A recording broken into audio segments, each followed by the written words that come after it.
नमस्कार मंडळी, आजच्या व्हिडिओमध्ये आपण जाणून घेणार आहोत हरतालिका आणि गणेश चतुर्थी एकाच दिवशी आलेले. तर गणपती बाप्पा कधी बसवायचे, हरतालिकाची पूजा कशी करायची. मात्र याच दिवशी दोन्ही तिथी एकत्र आल्यानं हरतालिकेचा उपवास नेमका कधी सोडायचा, हरतालिकाची पूजा अगोदर करायची की गणपतीची स्थापना करायची, गणपती बाप्पांची स्थापना कधी करायची, ज्यांच्या घरात गणपती बाप्पांची स्थापना नसेल तर त्यांनी हरतालिका पूजा कधी करावी, या सर्व प्रश्नांची उत्तरं या व्हिडिओच्या माध्यमातून देणार आहे. त्यामुळे व्हिडिओ स्किप न करता शेवटपर्यंत पहा. 14 सप्टेंबर 2026 वार सोमवार या दिवशी आलेले आहेत दोन अतिशय महत्त्वाचे सण, हरतालिका आणि गणेश चतुर्थी. हिंदू धर्मात या दोन्ही सणांना विशेष असं महत्त्व आहे. साधारणपणे हरतालिका आणि गणेश चतुर्थी एकाच दिवशी येत नाहीत.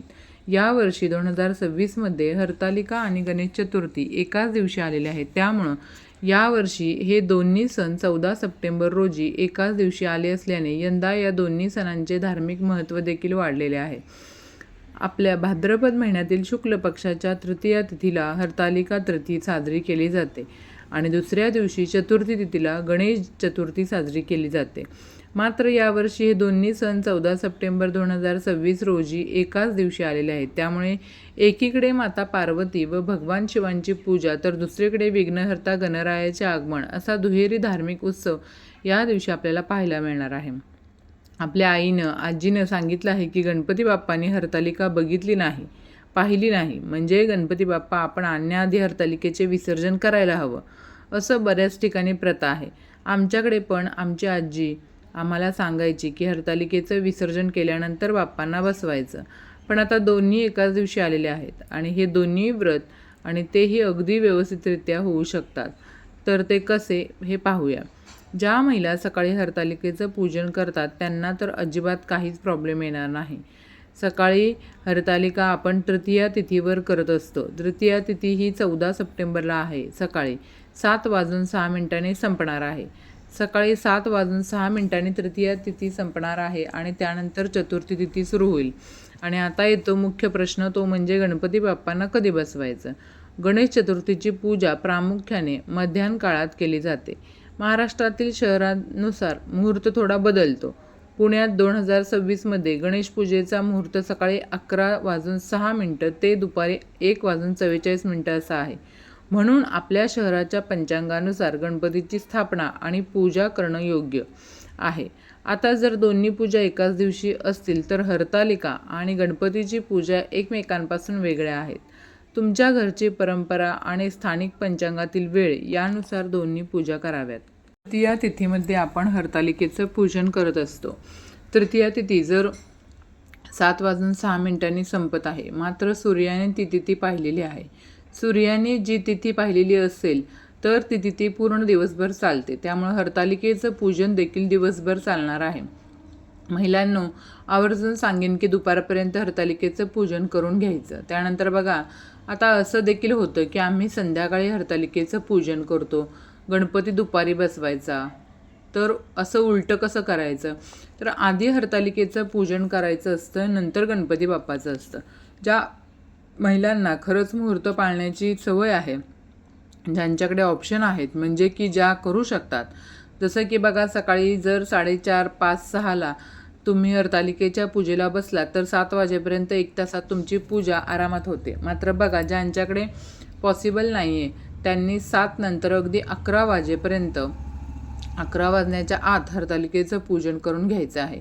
तसं हे दिवसभर चालणार आहे. मात्र आपल्याला गणपती बाप्पा देखील बसवायचा आहे.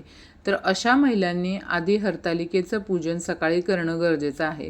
त्याचप्रमाणे त्यांना विधीप्रमाणे पूजा करण्याची सवय आहे, त्यांनी वरती सांगितल्याप्रमाणे तृतीया तिथीत पूजा करावी. त्याचप्रमाणे हरतालिकेची पूजा ही बाप्पांना दिसायला नको तर तुम्ही किचनमध्ये हरतालिकेची पूजा मांडणी करू शकता, म्हणजे देवाऱ्याजवळ करू शकता आणि गणपती बाप्पा तुम्ही दुसरीकडे हॉलमध्ये बसवू शकता. किंवा ज्यांच्याकडे एकच रूम आहे, ऑप्शन नाही आहे, अशा महिलांनी एकाच रूममध्ये मनोभावे भक्तिभावे हे दोन्ही व्रत केले गेले तरीसुद्धा चालणार आहे. त्यामुळे हरतालिकाची पूजा आणि हरतालिकेचा उपवास हा आपल्याला 14 सप्टेंबर वार सोमवार गणेश चतुर्थीच्या दिवशी करायचा आहे. परंतु या दिवशी जरी तृतीया तिथी पूर्ण दिवसभर चालणार असली तरी हरतालिकेची पूजा ही मात्र आपल्याला शक्यतो सकाळी तृतीया तिथी सुरू असतानाच करायची आहे. आणि उद्यापन कसं करायचं ते आपण पुढे पाहूया. पण बघा, सकाळी लवकर उठून केर कचरा आणि इतर नित्यकर्म ही कामं करून त्यानंतर देवाची पूजा आणि त्यानंतर हरतालिकाची पूजा व्यवस्थित पार पाडा. आणि सकाळी 11 वाजल्यानंतर आपल्याला गणपती बाप्पांची स्थापना करायची आहे. हरतालिकेचा उपवास जो आहे तर तो तुम्हाला 14 तारखेला पूर्ण दिवसभर करायचा आहे आणि दुसऱ्या दिवशी म्हणजेच 15 तारखेला हा उपवास सोडायचा आहे. याचबरोबर ज्या घरामध्ये गणपती बाप्पा आणले जात नाहीत किंवा गणपती बाप्पांची स्थापना केली जात नाही तर त्या घरातील महिलांनी संध्याकाळी जरी हरतालिकेची पूजा केली तरी सुद्धा चालणार आहे. पण तृतीया तिथी ही सकाळीच आहे, तर शक्य असेल तर तुम्ही ही पूजा मात्र सकाळीच करून घ्या.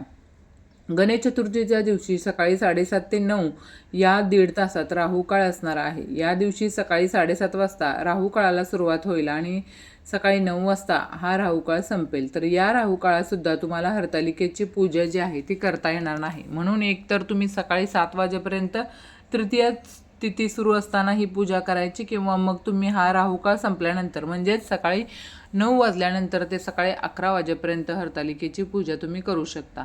आणि त्यानंतर सकाळी 11 नंतर तुम्ही बाप्पाची स्थापनासुद्धा करू शकता.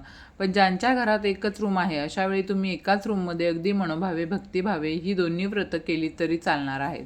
पण ज्यांना या दोन्ही पूजा एकाच रूममध्ये मांडायच्या नसतील तर त्यांनी काय करायचे आहे की हरतालिकेचं जे व्रत आहे ते सखींबरोबर म्हणजेच आपल्या मैत्रिणींबरोबर केलं जाणारं हे व्रत आहे. म्हणून जर तुमच्या शेजारी कोणाच्याही घरी हे व्रत होत असेल आणि तिथं जर त्यांच्या घरामध्ये बऱ्यापैकी जागा असेल तर तुम्ही तुमच्या पूजेचे जे साहित्य आहे ते तिथे घेऊन जाऊन तुम्ही ते व्रत करू शकता. कारण पार्वती मातेनं तिच्या सख्यांबरोबरच हे व्रत केलं होतं. आणि म्हणूनच जेव्हा आपण हरतालिकेचं पूजन करतो त्यावेळी आपण जे वाळूचं शिवलिंग बनवतो त्यावेळी आपण तिथं 5 साळुंक्याही बनवतो. म्हणजेच एक माता पार्वती आणि 4 तिच्या सख्या अशी आपण शिवसृष्टी बनवत असतो. अशा प्रकारे तुम्ही देखील तुमच्या मैत्रिणीकडे जाऊन हे व्रत साजरं करू शकता. तिथे तुम्ही ही पूजा करू शकता. आणि ज्यांच्या घरामध्ये 2 रूम आहेत त्यांचा तर प्रश्नच नाही. त्यांनी एका रूममध्ये हरतालिकेची पूजा मांडायची आणि दुसऱ्या रूममध्ये गणपती बाप्पांची पूजा मांडायची आहे. आता 14 तारखेला सकाळी हरतालिका पूजा केल्यानंतर त्याच दिवशी दुपारी आपण गणपती बाप्पांची स्थापना करणार आहोत. तर हरतालिकेचे विसर्जन पण 14 तारखेला करून टाकायचं का? तर अजिबात नाही. 14 तारखेला ही पूजा दिवसभर तुम्हाला तशीच ठेवायची आहे आणि 15 तारखेला तुम्हाला त्या पूजेचं विसर्जन करायचं आहे. कारण या दोन्ही पूजेचं खरं तर तसा एकत्र असा काहीही संबंध नाही. या उलट यामुळं एकीकडे माता पार्वती आणि भगवान शिवांची पूजा आणि आराधना तर दुसरीकडे विघ्नहर्ता गणरायाचं आगमन असा दुहेरी धार्मिक उत्सव आपण साजरा करणार आहोत. त्यामुळे जरी ही दोन्ही व्रतं एकाच दिवशी आली असली तरी तुम्ही अजिबात गोंधळून जायचं नाही. ज्या महिला दरवर्षी हरतालिकेचं हे पूजन संध्याकाळी करायच्या तर यावर्षी त्यांनी ही पूजा सकाळी लवकर करायची आहे. आणि ज्यांच्याकडे गणपती बाप्पांची स्थापना केली जात नसेल तर त्यांनी संध्याकाळी हरतालिकाची पूजा केली तरीसुद्धा चालणार आहे. आता कोणतीही पूजा घरात करायची म्हटलं की आपली धावपळ ही होतेच. आणि या दिवशी तर आपल्याला 2-2 पूजा करायच्या आहेत. त्यामुळं आपली खूपच धावपळ होणार आहे. म्हणून या दोन्ही पूजांच्या मध्ये तुम्हाला थोडासा गॅप ठेवायचा आहे. म्हणजे जसं की सकाळी 7 वाजेपर्यंत जर तुमची हरतालिकेची पूजा पूर्ण झाली तर त्यानंतरचा जो वेळ आहे तो तुम्हाला बाप्पांच्या पूजेच्या तयारीसाठी देता येईल. आणि 11:20 गणपती बाप्पांच्या स्थापनेचा जो शुभ मुहूर्त आहे तर त्या मुहूर्तावर तुम्हाला तुमच्या घरामध्ये बाप्पाची स्थापना करता येईल. आणि या मुहूर्तानंतर तुम्ही बाप्पांची पूजा आरती वगैरे करू शकता. आता हरतालिकेचा उपवास जो आहे तर तो तुम्ही 14 तारखेला दिवसभर करायचा आहे. आणि हा उपवास तुम्ही दुसऱ्या दिवशी म्हणजे 15 तारखेला हा उपवास तुम्हाला सोडायचा आहे. अशा प्रकारे तुम्हाला उपवास करायचा आहे.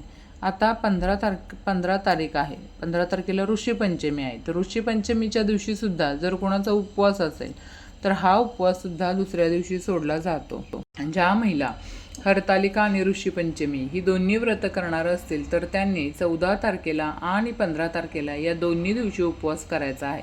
आणि 16 तारखेला तो उपवास सोडायचा आहे.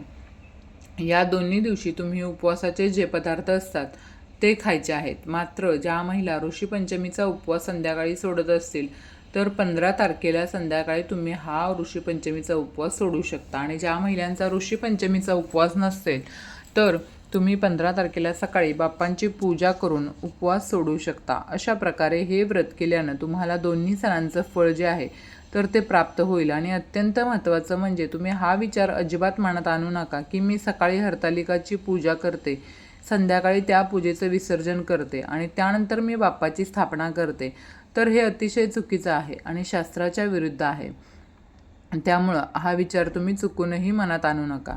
14 तारखेला सकाळी 7:06 तृतीया तिथी असणार आहे. त्यामुळे तृतीया तिथी असेपर्यंत हरतालिकेची पूजा करून घ्या आणि त्यानंतर 11:20 शुभमुहूर्तावर गणपती बाप्पांची तुमच्या घरात स्थापना करा. आणि दुसऱ्या दिवशी 15 तारखेला हरतालिकेच्या पूजेचं विसर्जन करा, जेणेकरून केलेल्या दोन्ही व्रतांचं तुम्हाला पुण्यफळ प्राप्त होईल.